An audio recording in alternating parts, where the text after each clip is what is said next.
네, 안녕하세요. 김동영입니다. 자, 오늘은 이제 등기법 중에서 등기 촉탁 등에 관한 주제 설명을 드리도록 하겠습니다. 자, 앞에서 주로 논의해 왔던 주제들은 등기 권리자가 중심이 돼서 등기 권리자 의무자가 등기 신청을 해서 등기가 실행되는 과정 등에 대해서 보셨고요. 오늘 이제 공부할 주제 중에 하나가 이의신청이라는 주제. 요건 이제 등기법에서 좀 드물게 한 2년에 한 문제 정도 구성되는 영역이 되겠습니다. 그 다음에 이제 조금 수험생들이 어려워하는 법원의 촉탁에 따른 등기라는 주제. 그래서 이 법원의 촉탁에 따른 등기 같은 경우에는요, 특징이 뭐냐면은 우리 공인중개사법 경매 뭐 이런 주제와 같이 연계가 돼 있어요. 그래서 오늘 좀 자세하게 설명을 드리게 될 테고, 첫 번째 주제가 이의신청, 그다음에 이제 기록 미용량에 따른 등기라는 개념에 대해서 설명을 드립니다. 그래서 등기 권리자, 등기 의무자가 공동으로 등기 신청을 해서 등기관이 자 만약에 일정한 등기를 실행을 한다. 그래서 더 이상 문제가 없는 경우 말고요. 이 등기 신청에 대해서 뭐 가처분이 있다거나 또는 이제 등기 안 받아준다 이런 얘기죠. 일정한 결정 등을 했다라고 했을 때 등기상 이해관계인이라는 사람이 등기가 잘못했다 이렇게 등기를 해달라라는가, 또는 등기가 실행이 됐는데 등기상 이해관계인이 잘못된 등기다라고 이렇게 주장을 하는 사례, 이걸 우리가 이신청이라고 부르게 됩니다. 그래서 자, 등기소 위에 있는 게요 법원이거든요. 그래서 기본적으로 이 이신청이라는 것은 등기관이 잘못했으니까 법원의 판사가 고쳐주세요라는 취지로 법원에 대해서 이 신청이라는 것을 하게 됩니다. 자, 그랬을 때 만약에 자 등기관이 잘못했다라고 하는 것이 판단되게 되면 법원에서는 기록 명령, 등기관한테 야 이렇게 등기부에 기록해라고 하는 기록 명령을 하게 될 테고요. 그럼 이제 등기관은 법원의 판사가 결정한 바에 따라서 등기를 실행한다라는 의미가 기록 명령에 따른 등기라는 개념이 되게 됩니다. 자, 요거는 이제 나중에 우리 기출문제 분석하다 보면 좀 쉽게 뽑아내다가 최근 30회 때인가 좀 난이도 있게 구성이 된 바가 있습니다. 그래서 자, 오늘 첫 번째 주제 이의신청 등에 관한 주제 설명 드리겠습니다. 그래서 자 등기관의 처분, 결정 등에 대해서 자 이의 신청할 수 있다라고 했을 때 등기상 이해관계인만 소위 이제 지방법원에 이의 신청이라는 것을 할 수가 있게 됩니다. 그래서 법 좀 볼까요? 자 이해관계인 등기관의 결정 또는 처분이 위법 또는 부당하다라고 이렇게 판단되는 경우, 자 법을 위반한 것을 위법이라 부르고요, 부당한 것을 법은 부당하다라는 의미는 법을 위반한 것은 아니지만 법의 정신을 온전히 자 등기관이 실행하지 않았다라고 하는 것을 부당이라고 부르게 됩니다. 그래서 이때 이제 지방법원에 이 신청을 할 수 있다. 그래서 자 결론은 뭐냐면은 이해 관계인만 이 신청을 할 수가 있게 될 테고요. 그 통로라고 하는 것은 등기소 위에 있는 지방법원에 이 신청을 하게 됩니다. 자 그런데 지금 이제 이 신청 먼저 이해 관계인 얘기부터 해볼까요? 자, 상속 등기가 이루어졌다라고 한번 해보겠습니다. 상속인하고 아무 관계 없는 사람이 지나가다 보니까 저 등기관이 실수하고 있네라고 해서 그 사람이 이 신청을 할 수는 없습니다. 그래서 상속과 관련되어 있는 이해 관계인 이 사람은 뭘 할 수 있다? 이 신청을 할 수 있다. 어디다가요? 지방 법원에다가 이 신청을 합니다. 주의하실 게 등기소에 이 신청하는 것이 아닙니다. 자, 그래서 이 신청이라고 하는 것은 대법원 규칙이 정하는 바에 따라서 등기소에 이 신청서를 제출하는 방법을 한다. 자, 이게 이제 이 신청은 지방 법원에 이 신청을 하게 될 것인데, 문제는 형식적 절차상의 문제로서 어떻게 한다고요? 바로 법원에 따로 가서 이 신청을 하는 것이 아니라 이 신청서 자체를 자신이 어떤 이해관계인의 입장에서 문제가 있는 등기를 실행하거나 또는 거부 처분 등을 한 등기소에다가 바로 이 신청서를 제출을 하게 됩니다. 형식상은 제출은 등기소에 제출을 하겠지만은 그 의미는 자 내가 바쁘니까 직접 법원 못 갈 테니까 니들이 법원 판사한테 보내달라라고 하는 개념. 그래서 이 신청은 지방법원, 신청서의 제출이라는 것은 등기소에 하게 된다라고 할까. 그럼 이제 이 단계에서 이제 등기관이 판단을 해 보겠죠. 자기가 잘했나 또 잘못한 것이 혹시 없나. 자 그래서 이때 이제 문제가 되는 게 요거부터 가볼까요? 이제 답이 되는 주제 중에 하나가 되는데, 등기관의 결정 또는 처분 후에 새로운 사실이나 새로운 증거 방법을 근거로 이 신청을 할 수 없다 해서 되게 간단한 지문인데 이게 그렇게 또 답을 많이 뽑는 주제예요. 그래서 아까 우리 상속 등기를 얘기했어요. 그래서 갑이라는 사람이 사망에 이르게 되고 을과 병과 정이라는 사람이 만약에 상속인이다라고 한번 전제를 해 보겠습니다. 자, 그때 지금 이제 예를 들어서 이런 경우 있다 싶시다.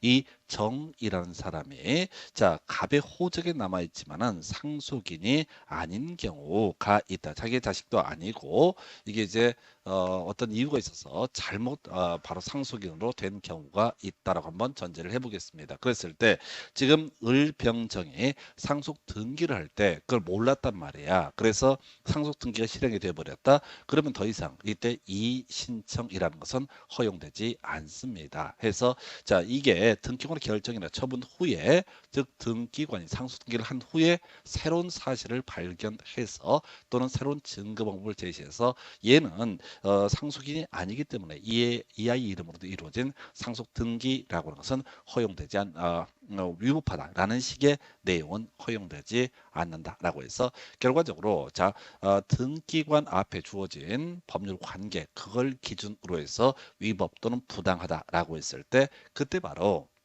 이의 신청을 할 수 있습니다. 사실은 이제 이의 신청 관련한 가장 많은 출제 이슈가 바로 이의 신청의 제한이라고 하는 거. 설령 이해 관계인이라 할지라도 등기관 결정 처분 후에 새롭게 발견된 사실 등의 근거에서는 이의 신청을 할 수 없다라고 하는 거. 그러니까 이제 해석하면 이런 식이지. 원칙은 이해 관계인 이의 신청할 수 있다. 어디다가 등기소에 이의 신청서를 제출하는 방법으로 이렇게 가면서 예외 다만 새로운 사실을 근거로는 이의 신청을 할 수가 없다. 그러니까 얘가 이 제한이라는 주제가 출제 쟁점이 될 수밖에 없습니다. 그래서 답을 주로 뽑는 영역들을 보게 되면요, 대부분이 예외적인 항목을 갖고 쟁점을 삼아요. 자, 한편 자 등기관의 결정 처분 전에 이의 신청을 했다라고 해보겠습니다. 자, 그러면 이제 등기관이 해서 딱 멈춰야 되는 거냐라고 했을 때 당연히 그렇지 않습니다. 그래서 이게 이제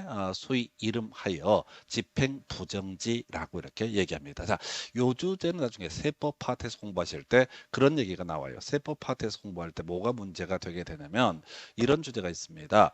과세관청에서 과세 처분을 하게 됩니다. 자, 그래서 이의 신청, 심사 청구, 심판 청구 뭐 이런 것들 할 수 있거든요.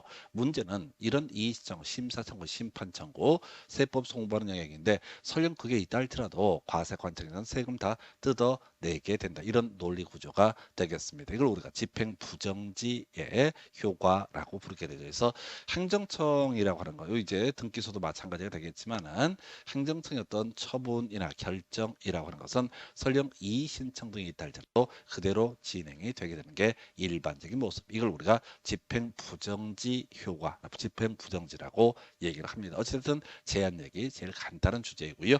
자, 그다음에 이 시청에 이어서 이 시청에 대해서 등기관이 선택제를 할 수 있습니다. 그래서 자신이 어떤 처분 또는 결정이라는 것을 했는데 이 관계에 손 들고 등기관 잘못했단 말이야 라고 이렇게 치고 나왔을 때 내가 잘못했구나 라고 해서 이유가 있다라고 판단되게 되면 아까 우리 신청서 제출 받았었잖아요. 그래서 이 등기관은 이유가 있다고 인정하면 그에 해당하는 처분을 하면 될 것이다 라고 하고 이건 특별한 문제가 안 되죠. 그래서 자, 근데 문제가 되는 게 이유가 없다라고 등기관이 판단하는 경우가 있습니다. 자기가 등기법을 더 잘 아는데 소위 이제 이해관계인이라는 사람이 법을 잘못 해석해서 이 신청을 한다라고 했을 때 그럼 쌩 까는 거냐라고 했을 때 그건 아니겠죠. 바로 이것을 가지고 어디다가 지방법원에 보내게 됩니다. 그래서 등기관은 그 이 신청인의 이유가 없다고 인정되게 되면 3일 이내에 의견을 붙여서 신청서를 지방법원에 보내야 된다라고 해서 아까 받았던 이 신청서 있었거든요. 이 신청서라고 하는 것하고 이 사람이 헛소리를 하고 있다라는 뜻을 적어서 다 지방법원에 보내게 됩니다. 그럼 지방법원의 판사가 등기관의 어떤 등기법 해석 영역하고 이해관계인의 등기법 해석 영역 누가 옳은 건지를 판단을 해주겠죠. 자, 한편 등기를 마친 후에 이 신청이 있는 경우 3일 이내 역시 의견서를 붙여서 관할지방법원에 보내고 등기상 이해 관계 있는 자에게도 이 신청 사실을 알려야 된다. 자, 아까 우리 이제 갑소유 X 부동산에 대해서 을과 병과 정이라는 사람이 만약에 상속인으로 보였단 말이죠. 근데 얘는 상속인이 엄밀히 얘기하면 아니다라고 한번 전제를 해보겠습니다. 자, 그래서 3명 이름으로 상속 등기가 이루어졌는데 이 아이, 자, 병이라는 사람이 이 신청을 했다 해서 결정 또는 처분 후에 새로운 사실이 아니라 이 사람은 그전부터 주장을 해왔던 사실이고 그래서 이 신청이 자 이루어진 정상적인 사례라고 했을 때 누구한테 바로 을에게도 이 사실을 알려야 된다라고 해서 크게 가셔야 돼. 바로 이유 있다라고 하면 바로 수정을 하면 되는 것이고요. 이유가 없다라고 판단되게 되면 기본적으로 3일 내에 지방법원에 일정한 사실을 이 신청서를 같이 자신의 의견과 함께 이 신청서를 지방법원에 보내야 된다. 요렇게 가게 됩니다. 이건 뭐 크게 이제 이슈는 되지 않을 것이고요. 자, 이제 거의 이제 끝으로 가게 됩니다. 자, 그랬을 때 법원에서 이 신청이 있고요. 등기관이 일정한 이유가 있는 경우, 없는 경우 경우의 수가 달라졌었죠. 그래서 법원에서 자 부기등기 명령이라는 것을 하게 됩니다. 해서 관할지방법원은 이 신청에 대해서 결정하기 전에 등기관에게 가등기 또는 이제 이의가 있다는 뜻의 부기 등기를 명할 수 있다. 자, 법원에 봐서 이것이 이제 등기관의 어떤 처분 결정이 온당한 것인지 이 신청인의 주장이 온당한 것인지 결정 내리기 전에 제3자가 등기상 이해관계가 발생할 수 있기 때문에 미리 경고해 준다라는 의미로 바로 부기 등기 명령이라는 것을 하게 됩니다. 그럼 이제 등기관은 당연히 자 부기등기를 하게 될 것이고요. 요거 보기 앞서서 우리 부기등기 관련해서 다시 한번 기억을 해보겠습니다. 자, 주등기와 부기등기를 외울 때 부기등기를 외우는 게 아니라고 그랬어요. 소, 말, 전, 승, X 부동산 표시 변경 등기라고 하는 것은 바로 주등기로 처리한다. 그래서 소유권을 목적으로 한 등기라고 하는 거 주등기라고 하는 것이 되겠고요. 말소 등기, 전부 말소 회복 등기 주등기가 되겠고요.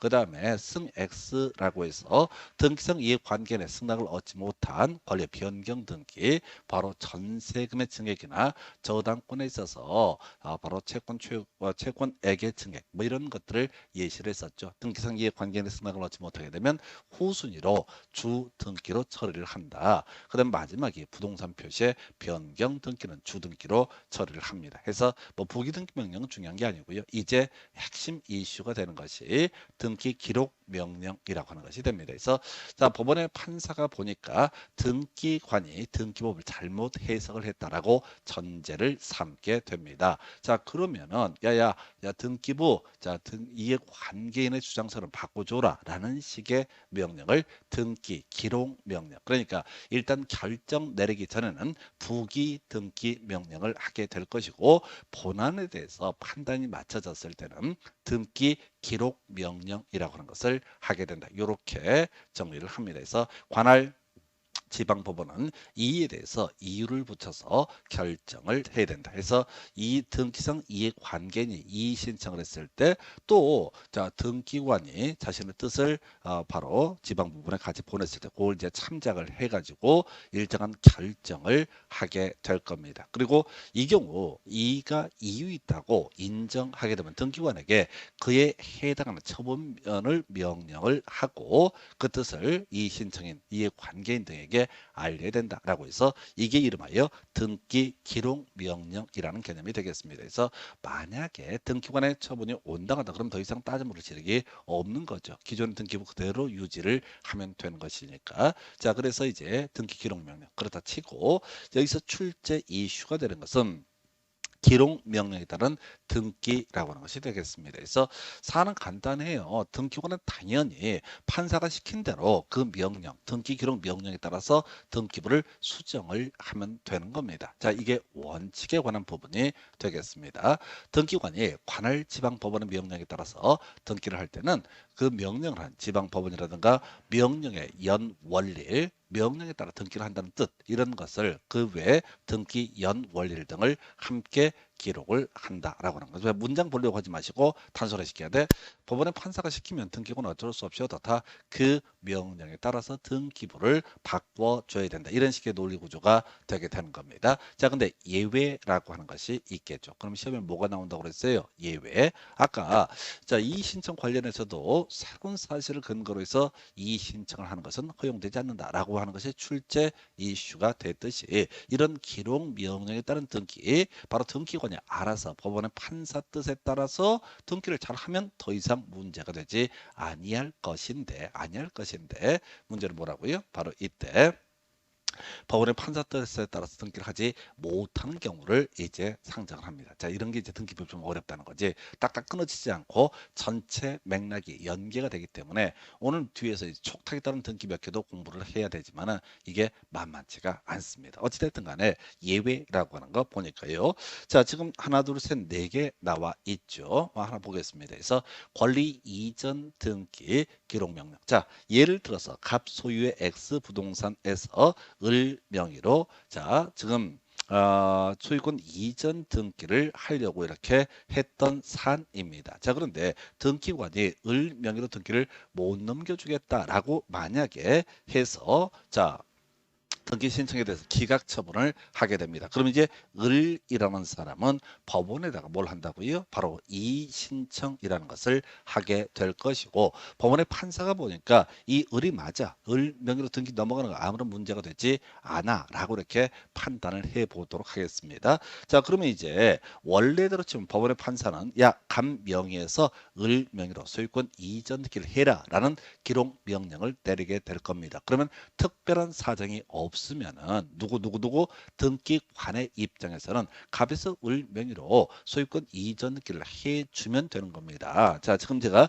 권리 이전 등기라고 해서 소유권을 가지고 제가 예시를 하고 있습니다. 자, 그래서 제가 을 명의로 등기를 해주려고 하는데 이게 이제 을 명의로 등기가 안 넘어간 상태에서 갑이 병 명의로 소유권 이전 등기를 해버린 상태다라고 해서 기록 명령에 따른 등기 전에 제3자 명의의 권리 이전 등기가 이미 되어 있다라고 했을 때 이거 이제 뒤에 보호해 줘야 되거든요. 그래서 이때는 기록 명령에도 불구하고 어떻다, 바로 이때는 권리 이전 등기를 할 수가 없다. 우리가 기억을 해야 되는 것은 바로 기록 명령에도 불구하고 등기를 할 수 없는 경우를 외우고 들어가셔야 돼. 구체적으로 기억이 안 나더라도 여러분들이 기억하실 것은 법원의 판사가 명령을 하게 되면은 어떻게 된다? 원래는 따라야 된다. 그런데 우리 시험용으로 항상 예외 파트가 이슈가 되게 됩니다. 자, 그 다음에 용익권 설정 등기 기록 명령이라고 해서 우리 용익권은요, 지상권이나 전세권 뭐 이런 것들이 대표적인 값이 되게 됩니다. 그래서 우리 지상권, 아직 물권법을 공부 안 하신 분은 뭔 소리가 싶을 텐데, 갑 소유의 X 토지에 대해서 을이라는 사람이 지상권을 가지게 된다라는 얘기는 이 을이라는 사람의 X 토지에 대해서 배타적으로 사용할 수 있는 권리를 갖게 되는 것을 우리가 지상권이라고 부르게 됩니다. 이 지상권이라고 하는 개념은 논리적으로 물권에 해당이 되기 때문에 일단 기본적으로, 자, 둘이서 의사의 합치가 있다고 해서 지상권이 성립하는 것이 아니라 지상권 설정 등기라는 것이 이루어져야 됩니다. 자, 근데 말이죠, 문제는 을 명의 지상권 등기를 등기관이 안 된다, 기각 결정을 해버린 상태야. 그래서 을이라는 사람이 이 문제에 등기관의 결정 처분에 대해서 부당하다라고 주장을 하면서 지금 이의 신청을 했고 법원의 판사가 을의 손을 들어줬습니다. 그래서 이 을이라는 사람이 드디어 이제 법원의 판사가 등기관에게 등기 기록 명령을 합니다. 야, 을 명의로 등기를 해줘 라고 이렇게 해서 당연히 을 명의로 등기를 해야 되는데 그 사이에 일정한 사정에 있어서 병이라는 사람이 지상권을 이미 등기를 해버렸다. 그래서 이런 경우에는 어떻다? 바로 기록 명령에 따른 등기라는 것이 허용되지 않는다. 이렇게 갑니다. 그래서 자, 용의권 설정 등기 기록 명령이라고 해서 기록 명령에 따른 등기 전에 똑같은 그 부분, 원래 을이 지상권을 설정하려고 했던 그 부분에 대해서 제3자 다른 용의권의 설정 등기가 돼 있다면 두 명 다 지상권을 가질 수는 없거든요. 그래서 기록 명령에도 불구하고 등기관은 이렇게 자, 동일한 부분에 대한 용의권 설정 등기가 이미 이루어진 상태에서는 바로 이 기록 명령에 따른 등기를 할 수가 없다라고 하는 거.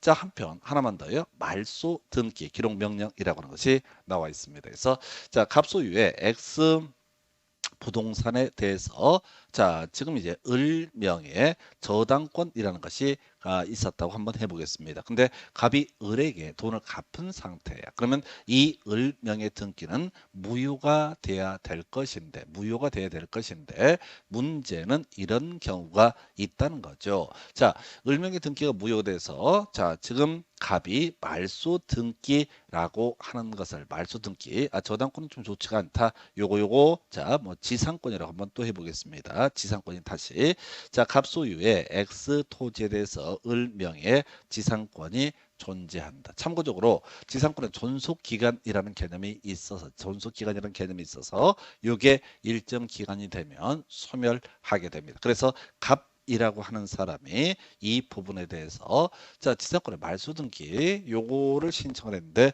등기관이 자, 을의 의사를 확인을 못 하겠다라고 해서 만약에 말소 등기를 안 해준 사안이다. 그러면 갑이라는 사람이 뭘 할 것이다? 말소 등기와 관련한 이의 신청이라는 것을 하게 되겠죠. 자, 그런데 이 사람이 이의 신청해서 드디어 결과를 받았어요. 이걸 이제 말소 등기를 하려고 하는 사안인데 이미 자, 지상권을 전제로 해서 병이라는 사람이 저당권을 취득을 해버렸다. 나중에 우리 물권법 파트에서 공부하겠지만 지상권이나 전세권을 담보로도 돈을 빌릴 수가 있습니다. 자, 그럼 이제 어떤 문제가 터지냐면 을명의의 저당권 등기를 죽이게 되면은 을명의 지상권을 죽이게 되면 병의 저당권도 같이 죽는 문제가 발생합니다. 이런 것을 가리켜서 기록 명령에 따른 등기 전에 등기상 이해관계이 발생한 경우. 그래서 세 가지는 세트인 거야. 자, 권리 이전 등기 같은 경우 제3년 명의로 권리 이전 등기가 이루어진 경우 용의권 설정 등기된 이의 신청에 있어서 용의권 설정을 해줘라, 등기를 해줘라 라고 얘기를 했었는데 문제는 동일한 부분에 또 다른 사람에 의한 용의권 설정 등기가 이루어져 버린 경우. 그다음에 비슷한 맥락에서 지금 이제 기록 명령에 따른 등기를 해야 되는 사안인데 그 사이에 등기상 이해관계이 발생을 했다. 그러면 제3자가 피해를 받거든요. 예, 이런 경우에는 어떻다? 바로 자, 기록 명령에 따른 등기를 할 수가 없다라고 해서 여기까지가 주된 이슈가 되겠지요. 자, 네 번째가요. 등기관이 이제 기록 명령에 따라서 등기를 실행을 하려고 하는데 우리가 이제 신청 정보가 있었고 첨부 정보라는 개념이 있었잖아요. 그래서 신청 정보 다시 머릿속으로 기억을 해 보도록 하겠습니다. 신청 정보라고 하는 거 첫 번째가 부동산의 표시라고 하는 것이 이슈, 두 번째가 신청인의 표시라고 하는 거, 세 번째 이슈가 등기 원인과 등기 목적, 네 번째 잡다한 것으로서 자, 이게 좀 애매하게 어려웠었지. 등기 필 정보라고 해서 바로 매도인이 등기소에 가는 경우에는 등기 필 정보라는 것을 신청 정보로 제출을 해야 된다라고 이렇게 논의가 됐었죠. 그 외에 관할과 등기 신청 연홀 이런 게 신청 정보의 내용이었었고 이에 대응해서 첨부 정보라고 하는 것은 결국은 뭐라고 그랬어요? 신청 정보가 진실이다라는 것을 입증하는 서류. 이걸 우리가 첨부 정보라고 이렇게 부르게 됩니다. 그래서 등기관이 이제 기록 명령을 받았어. 그래서 등기하려면 절차적으로 자, 뭐가 필요하다? 첨부 정보가 필요한 경우가 있다. 예, 근데 이 첨부 정보가 필요한 경우에 이게 이제 등기 신청이라고 한 사람이 이걸 협조를 안 하고 있다라고 전제가 되게 되면은 예, 이때는 어떻다고요? 당연히 기록 명령에 따른 등기를 할 수가 없다라고 해서 자, 그럼 이제 키워드로 가볼까요? 권리 이전 등기 지문 만들 때 소유권 이전 등기, 지상권 이전 등기, 전세권 이전 등기 이렇게 나올 수 있어요. 그래서 키워드 이라고 하는 것이 하나의 이슈. 그 다음에 용의권 좀 어려운데 용의권은 지상권과 전세권이 시험 문제 예시 지문으로 뜰 수가 있습니다. 그래서 물론 이제 지역권도 있는데 자 등기에서 지역권은 큰 의미는 가질 수 없는 것이고 나중에 지역권을 따로 공부하는 거 별개의 문제로 하여튼 용자 또는 이 자리에 용의권이라는 개념에 지상권, 전세권이 포함된다라는 개념 미리 알아야 될 테고요. 그 다음에 말소 등기라고 하는 거 이런 게 있었죠. 그러면 첨부 정보라고 하는 거 그러면 이용 말첨이 되게 되면 어떻다? 이때는 기록 명령에 따른 등기라는 것을 할 수가 없다. 이게 조금 어렵습니다. 어려워요. 그래서 지금 30회 때 가장 난이도 있게 구성을 했던 것이 이용 말첨이라고 하는 거 권리의 이전 등기에 관련해서 이미 제3자명의로 이전 등기가 이루어져 버린 경우 용의권 설정 등기 기록 명령인데 이미 그 부분에 대해서 또 다른 용의권 설정 등기가 이미 돼 버린 경우 말소 등기 나중에 공부할 텐데 등기 말소 신청을 할 때는요 등기상 이해관계인의 승낙이라는 것을 받아야 됩니다. 그래서 말소 등기 기록 명령에 있어서 바로 지금 등기상 이해관계인이 중간에 발생한 경우 그 다음에 첨부 정보를 제공하지 아닌 경우에서 이용 말첨이라고 하는 거 일단은 한 번에 용의권이 무엇인지 이렇게까지 소욕심 부리시면 힘들고요. 이용 말첨 같은 경우는 설령 법원의 판사가 그 기록 명령을 한다 할지라도 등기권이 어떻게 해볼 수가 없는 사안이다 라고 이렇게 해석을 하게 됩니다. 그래서 이용 말첨에서 결국은 이 챕터에서 시험 문제 답을 뽑는 것은 나머지 구질구질한 얘기들은 큰 이슈는 안 되고요. 바로 이 신청의 제한 이해관계인임에도 불구하고 이 신청을 할 수 없는 사연 나머지 한두 번 보시면 될 문제고 그 다음에 이용말첨이라고 하는 이용말첨 관련해서 쟁점이 나오게 된다. 기록 명령에도 불구하고 등기소의 등기관이 이용말첨 등에 걸리게 되면은 이건 등기를 해줄 방법이 없다라는 의미로 새기게 됩니다. 그래서 이용말첨이라고 하는 거 이렇게 해서 지금 이 신청 및 기록 명령에 따른 등기 관련 쟁점 보셨고요. 잠시 끊었다가 이제 법원의 촉탁에 따른 등기 그리고 관련 쟁점까지 같이 설명을 드리도록 하겠습니다. 잠시 끊었다 가도록 하겠습니다.